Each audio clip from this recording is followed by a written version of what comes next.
know it's right. So I know how to shoot, I know how to fight. I tell you once, don't tell you twice. And I'm real discreet, the thief in the night. Yeah.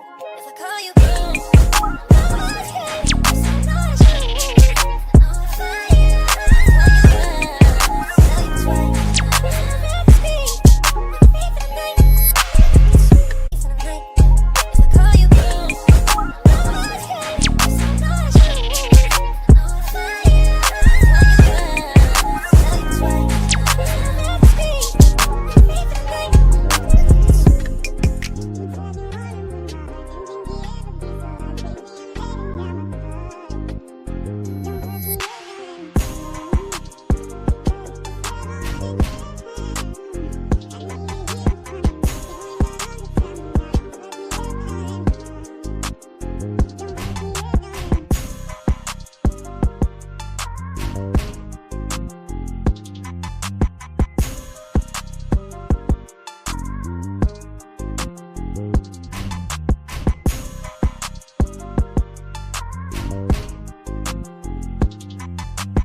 YouTube. What's the big old deal, man? What's the big old dealie? Look, man, we gonna get it popping with the late night reaction, man. You understand me? So today, man, we got Monster Kody, man. You know what I'm saying? Monster Kody is a legend in California, man. Make no mistake about it.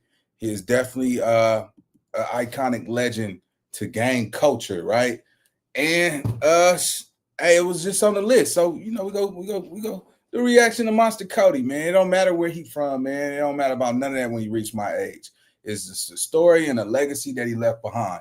But I also want to say this though, too, because when we watch this this story of the legacy of Monster Kody, I want a lot of YNs to realize something, bro. Like, it's only one way. It's literally only one way. and a lot of people, you know, they legacy doesn't end with the mansion, the house, the cars, the family, the you know, leaving money behind for their offsprings, man.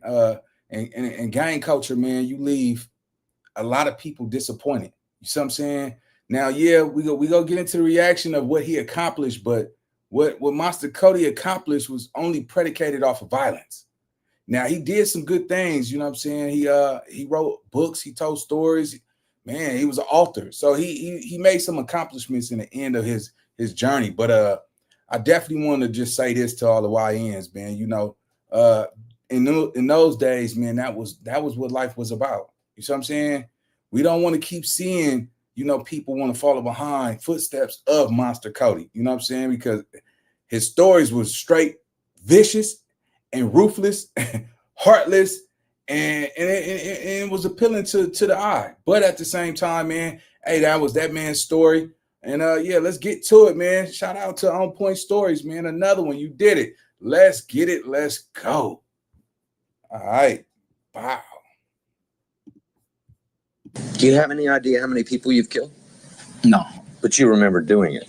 Yeah, no doubt about it. I was engaged in the war, and the rules of engagement were kill or be killed, you know? And if they push up on me, I got to do what I got to do. And if I see someone, it may be a good day. I may be smoking a blunt, drinking some Zay, yak, and I just may say, and just go kill one of them up. That's just me. And wait to get shot in the back of the head. Didn't get shot like in about 5 minutes. I'm like, these my yeah. They ain't even knowing who I am. They guppies. And I'm a shark. And I eat these motherfuckers up. But I had these sisters with me. I had 3 sisters with me. Prominent sisters in the music industry. And I couldn't f*** up. Because it had been on me. I seen Papa L Cute in the 60s. I walked into him. I said, hey, yo. I said, I'm Monster, man. Gangster. And I got rigid. I pulled him to me. I said, look. I ain't tripping. Yo, ain't tripping. I ain't tripping. He said, good to see y'all. And walked away. And that motherfucker right there. In the heart of South Central Los Angeles, a chilling legend was born, Monster Kody. Another night, another siren in South Central Los Angeles. At just 11 years old, Cody Dijon Scott's childhood was shattered. He was handed a shotgun for his initiation, firing 8 rounds into a rival gang that very night. By 13, his sheer brutality earned him the infamous title given to him by the police, Monster, a name he embraced. No matter how many people we arrest, there's somebody else to take their place. Gang members. Gang members. He was a young man so deeply caught in the relentless gang wars that, in a horrific act of retaliation, he was said to have brought back a rival's arm as a trophy. Yeah, I'm a fucking trophy just like my son. Yeah, Maserati truck, nigga, catch up. Yet, from the chilling isolation of Pelican Bay State Prison, California's Devil's Island, he painstakingly wrote a 383-page autobiography with just a prison-issue pencil. Where I lived, we grew and died in dog years. Actually, some dogs outlived us. Where I lived, stepping on someone's shoe was a capital offense, punishable by death. The underlying factor that usually got you killed was the principle. The principle is respect, a linchpin critical to relations between all people. Man, when you hear how he speak, bro, you can tell that Cody was articulate. He was smart. So it was the choices that he made, man. With that book, man, you know, I think if I'm not mistaken, and I don't want nobody, man, you get it right, shut up. I think he even got the attention of Oprah, bro. You know what I'm saying? And his whole alter ego was predicated off of murder. You know what I'm saying? And that was his fame to glory. That was his legacy. And he did a lot of time behind the walls. You know what I'm saying?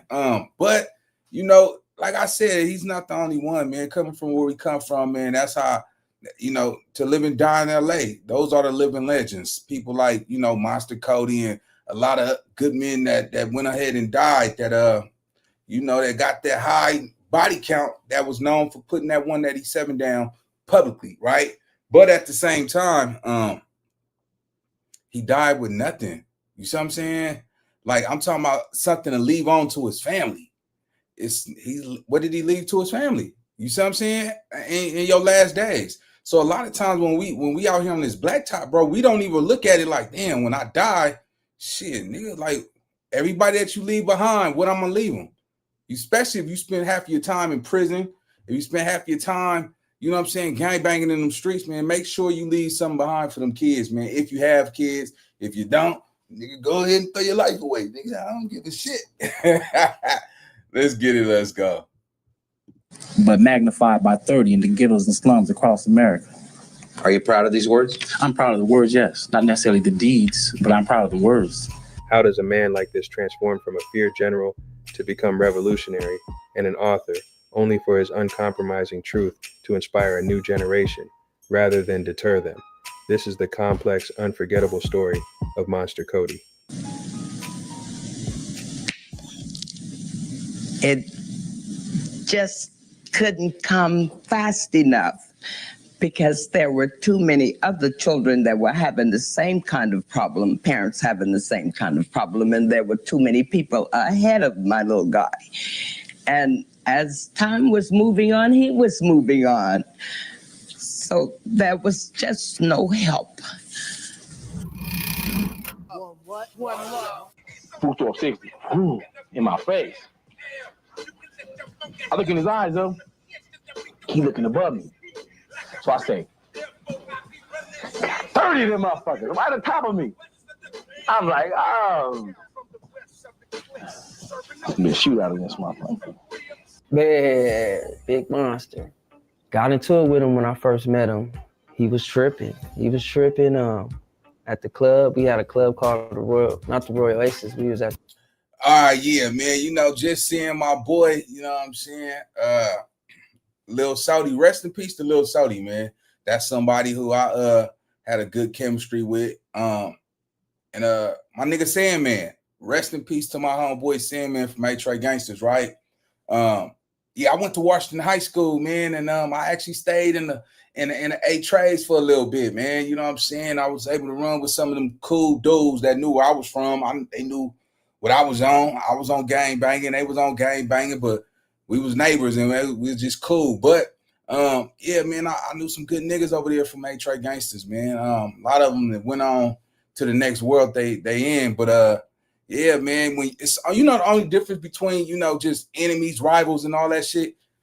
Some of these cats was just raised on the other side of the train tracks, bro.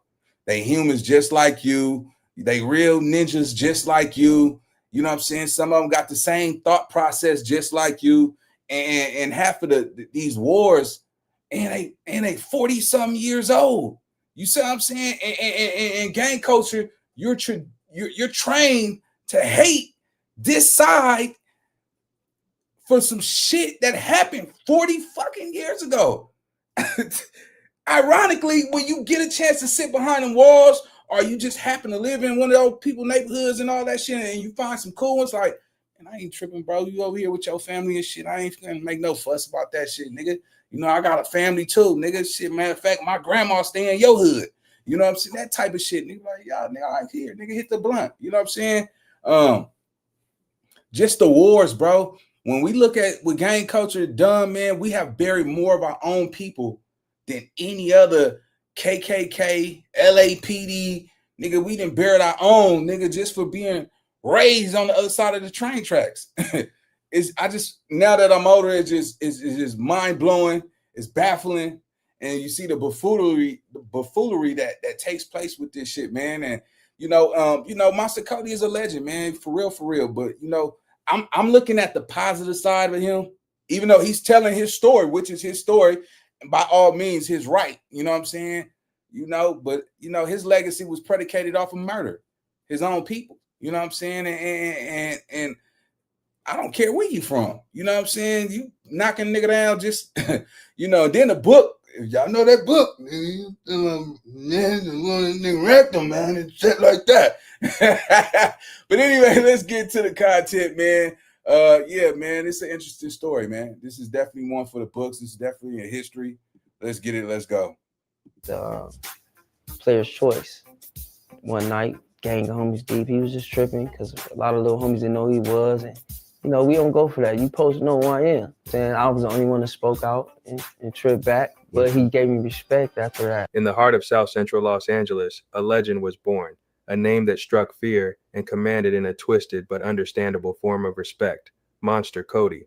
Born in 1963, his life would be rough, with unapologetic stories of L.A.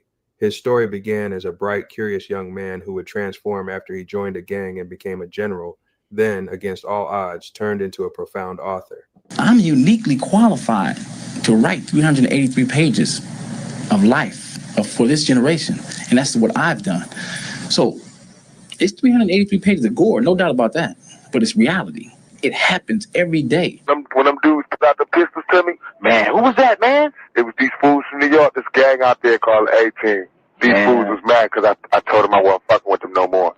Man, them motherfuckers, I was mad as hell about that. So when they pulled the pistols out, I swear on everything I love, first thing I thought about was reading in your book when you was talking about how you felt when them niggas drew down on you. Ain't that cold? Exactly how I felt. The setup, the shit you was talking about, how you just look up and the nigga be like, boom, right there at you. Everything was just like that. And when I was reading about the shit that happened to you, I was like, man, this shit is straight like parallel to me. It's exactly. I'm telling you, everybody bugged me out. Cody's early life, while not in the projects, was marked by its own complexities. His mother worked tirelessly, sometimes several jobs, to provide for her 7 children. Though bright and intelligent, Cody felt the absence of his biological father, NFL player Dick Bass, and the distance of a stepfather. However, he had a unique connection with his godfather, the legendary Ray Charles, spending weekends at his home. These contrasting influences painted a vivid backstory for a young man navigating a highly volatile world. In 1972, his mother moved the family to a new neighborhood in South Central between Manchester and Slauson, Crenshaw, and Normandy, an area destined to become a command center of gang activity. At age 11, still in the 6th grade, Cody wasn't actively seeking gang life, but the streets found him. After being attached and robbed for his lunch money at school, a pivotal choice was made. That very next day, he joined an organization of the Crips. His initiation was fast but brutal. He was handed a shotgun and that same night fired 8 rounds into a rival gang.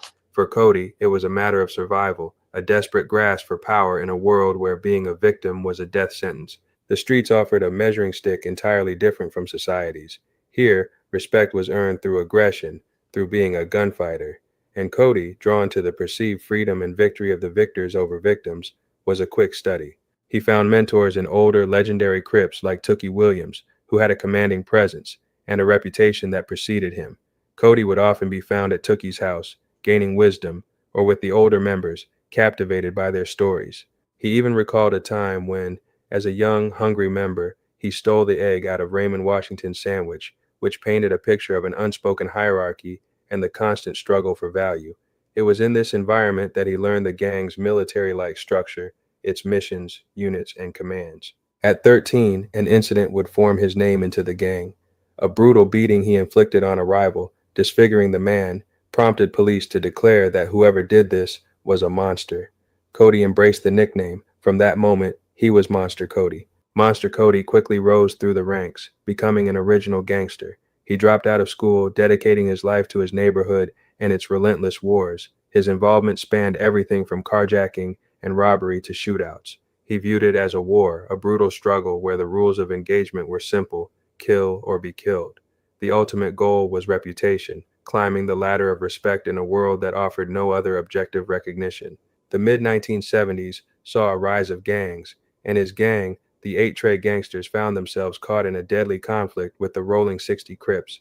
What began as a schoolyard fistfight escalated into a generational war after a new recruit fatally shot Tyrone, the brother of a respected Rolling 60s member named Big Rick. This ignited a decades-long feud that claimed countless lives. Monster We have got to the point where literally anybody can build a fully working app without knowing how to code. This is Base 44. This is a first look at the current industry lead. Monster Kody was at the heart of it, describing himself as a Rolling 60s killer, a mission that defined his entire life. The stories behind this war were chilling. Cody recalled shooting a Rolling 60s member said to be a bank robber multiple times. In one horrific act of retaliation, after a rival gang kidnapped and assaulted an 8 Trey member's sister, Monster Kody and his crew captured a Rolling 60s member, brutally dismembered him, and famously brought back his arm as a trophy, placing it outside Jefferson High School. The intensity would lead to the conflict that Monster Kody himself became a target of. All right, we go. Yeah, nah, nigga. We not gonna pretend like we just didn't hear what alleged piece of part of a man's body was a trophy. Let me tell you something, bro. Anytime a nigga pick up somebody's arm and bring it somewhere as a trophy, bro, you have to be one of the most vital, ruthless individuals to even have the capacity to do that. These little niggas ain't out here doing that. Nah, man, these niggas out here, pew, pew, pew, pew. And these niggas beef more with their baby mamas than they beef with their ops, bro. You feel me? Like that shit right there. That nigga made gang banging his whole life journey. He didn't set to inspire to be nothing until he got to that penitentiary point, that pivotal point where, you know, he felt like he wanted to tell his story. And even then, you know, who was to know that it was go blow and be so big? That book is a cold book, man. And it just show you that the nigga knew right from wrong. You see what I'm saying? Whatever his journey was in life, that was his journey. And that's what he set out to be. That's why I say, man, with these young YNs out here, nigga, target practicing, missing, they ops shooting up the whole block, hitting little girls in the arm and hitting that old lady that was sitting on her porch. This nigga was serious about this shit. You shouldn't, look, I tell you like this, right? While you young in the game, you shouldn't want to be nothing else. You don't go try to be no motherfucking golf player, no rapper, nothing, especially when you gang banging. You feel me? Because you leave yourself open to be attacked. And this nigga's story, man, I'm sitting back like, shit. He didn't die a rich man. He didn't die. He's well respected through the history books of gang culture. But, you know, you take his story, you know, his book is definitely internationally known. I don't never want to shy away from his credit. But on a society standpoint, what did his life really mean outside of gang culture? And I think that's where we got to start heading towards. Like, what was his life valued as outside of, you know, the murders, the violence, and the gang banging? Because when you sit back, you like, man, a nigga wrote a book that sold millions of copies. He should literally be a fucking millionaire. You see what I'm saying? Let's get it. Let's go. At 16, he was ambushed and shot 6 times by rival gang members, an attack allegedly orchestrated with an OG from the Rolling 60s. He survived, but the violence continued. He was in and out of juvenile halls, rehabilitation camps, and youth authority facilities multiple times during his teenage years. Even the birth of his daughter didn't slow his pace. He was arrested for assault, shot again during a carjacking, and continually returned to the streets. A significant turning point arrived in 1984. Yeah, I didn't see that in the book either, but I'm just going off of what they saying off the, the documentary. When Monster Kody was sentenced to 7 years at Chino State Prison for a gang-related shooting. Behind bars, a different kind of education began. He met Muhammad, a Muslim church leader, who introduced him to Islam. Having dropped out of school in the 6th grade, Kody initially struggled with reading but taught himself, eventually finding profound meaning in Islamic teachings. After 4 years, he was released, only to be pulled back into the relentless cycle of gang life and an addiction to cocaine and PCP. Yet, the seeds of transformation learned in prison had not died. Yeah, he married his longtime girlfriend, started a family, and continued. That's right. Because you know why? Because I was sitting back, I'm like, Monster Kody had to feel some type of way, man, because that book took off, bro. And he was so well-versed, well-articulate, you know what I'm saying? He could speak, he could convey way higher than the average gang banger, bro. You see what I'm saying? But that PCP, that nigga, that Sherman, that Beijing, that H2O, that shit took him down. You see what I'm saying? Because I remember when actually Lil Sody told me, even though that is public information, Lil Sody told me the time he got into it with his big homie and shit, and then he was tripping on him like, you supposed to know who I am because of the history of what he put down for the streets. You know what I'm saying? Time that went by, he done lost that time and generations that passed by. Everybody not gonna know you, bro. Like everybody say you supposed to know the rules, bro. Man, look, bro, it's a lot of niggas out here that don't even know they got the homies from their own hood. But that Sherman fucked him up. That water, that Beijing fucked him up, man. I still feel like this because that book was so cold. They use it as a guide manual in certain places in certain states. I wouldn't be surprised if nigga that book that hit all 50 states. All 50 states, and somebody in this country who read that man's book. With that type of views, that nigga should literally be set straight. He should have been able to leave something behind for his family. He should have been able to, you know what I'm saying, probably pay for his own funeral. You know what I'm saying? Even, tombstone or shit, nigga, have his name carved at somebody's park or some shit. You know what I'm saying? Somebody fucked him over with that bread, though. Let's get it. Let's go. Continued his Islamic studies with Muhammad. In 1991, he was arrested again, this time for assault and grand theft auto, and sentenced to 7 more years. He was sent to Pelican Bay State Prison, California's Devil's Island, where his reputation as a highly respected gang member led authorities to label him a threat, confining him to solitary confinement for his entire sentence, nearly 23 hours per day. It was in this extremely solitude isolation that Monster Kody underwent a profound metamorphosis. With only a prison-issue pencil, he immersed himself in Islamic texts and revolutionary thought, learning Swahili and engaging in a complete personal and political transformation. He officially changed his name with a meaning of unifier and gatherer of people, renouncing his gang membership for a cause dedicated to the freedom. He now saw the destructive nature of gang violence, not just against rivals, but against his own community.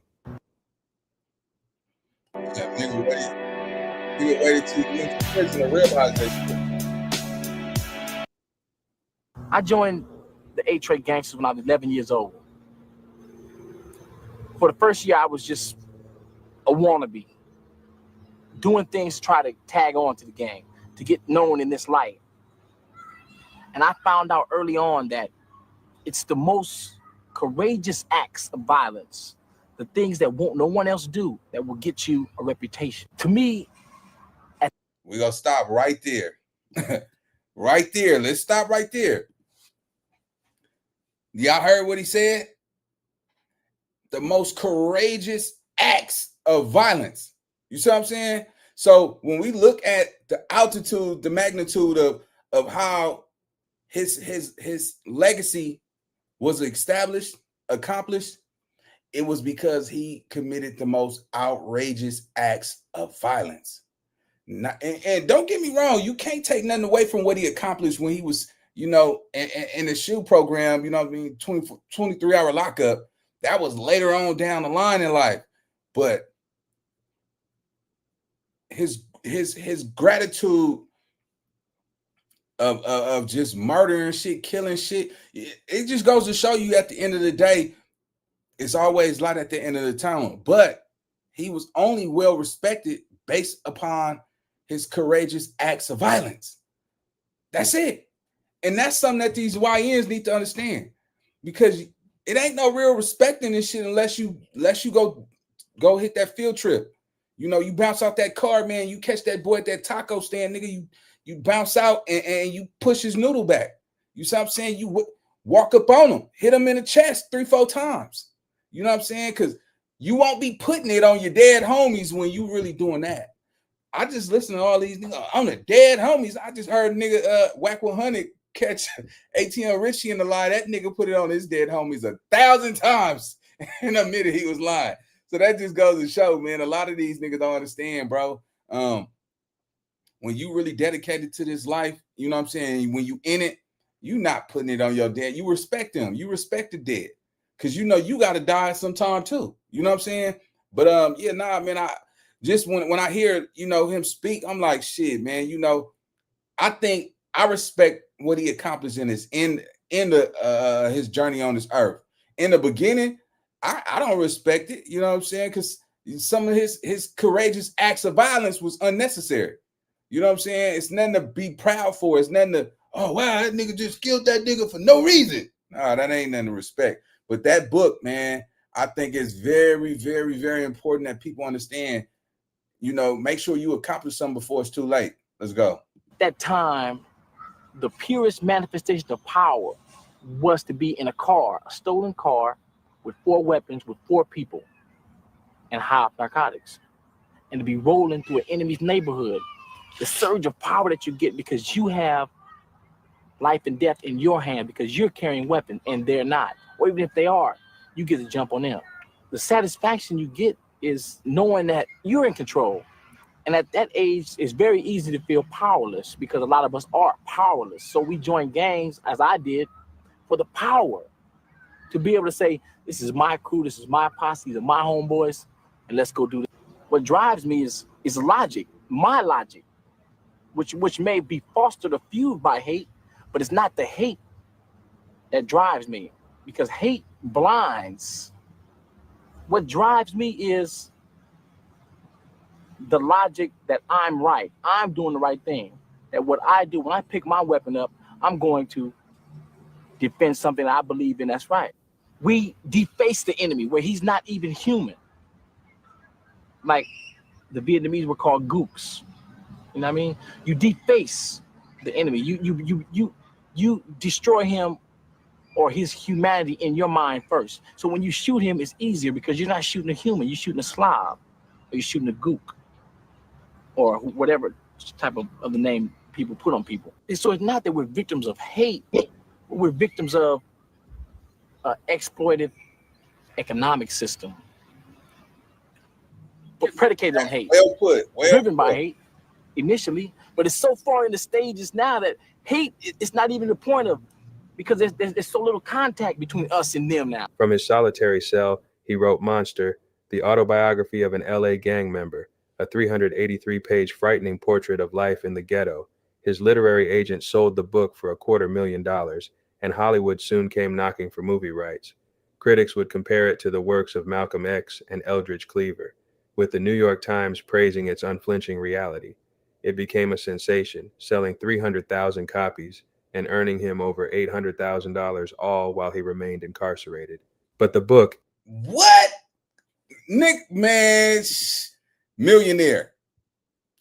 Millionaire. You know why I say millionaire? Because what's $1 million? What's $1 million? $1 million is 999,000.